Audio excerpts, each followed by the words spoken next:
Hello दोस्तों, मैं आपको एक सुंदर सी कहानी सुनाना चाहता हूँ। दोस्तों, दुष्ट और कुटिल से मित्रता हमेशा घातक होती है।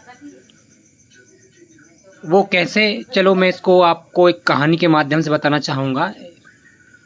बहुत समय की बात है कि एक पाकुड़ के पेड़ के ऊपर एक हंस और एक कौवा रहते थे। उन दोनों में बहुत गहरी मित्रता थी। कौवा जलनशील स्वभाव का था, जबकि हंस दयालु स्वभाव का था। गर्मी के मौसम में एक थका हारा यात्री वृक्ष के नीचे आकर बैठ गया। थोड़ी देर में उसे नींद आने लगी। उसने अपना धनुष बाण बगल में रख दिया, सो गया। वृक्ष की छाया जैसे जैसे मुड़ने लगी तो उसके मुख पर जो है धूप आ गई। सूर्य की किरणें तेज थीं, उसके मुख पर पड़ने लगीं तो वह विचलित हो गया। तो हंस को उस पर दया आने लगी। तो हंस ने ऊपर पेड़ के ऊपर बैठे हुए अपने पंखे फैला दिए ताकि उसके मुख पर जो धूप आ रही थी वो बच सके।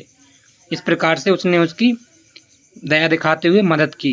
तो ये सब कौवे को बुरा लग रहा था। तो कौवे ने देखा कि इस प्रकार से हंस उसकी मदद कर रहा है और यात्री बड़ी गहरी नींद में सो रहा था, तो उसको इस चीज़ से जलन होने लगी।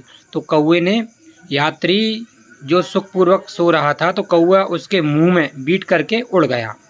इससे पहले कि हंस कुछ समझ पाता, कौवा उड़ गया। अब पेड़ पर सिर्फ हंस बच गया था। यात्री ने जैसे ही ऊपर देखा तो उसे सिर्फ हंस दिखाई दिया।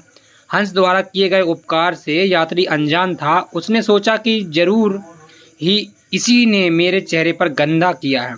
यात्री ने गुस्से में सोचा कि इस दुष्ट को दुष्टता की सजा अवश्य दूंगा। ऐसा सोचकर यात्री ने हंस पर बाण चला दिया।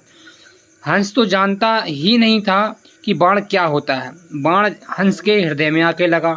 हंस जमीन पर आकर गिर गया और उसके प्राण पखेरु उड़ गए।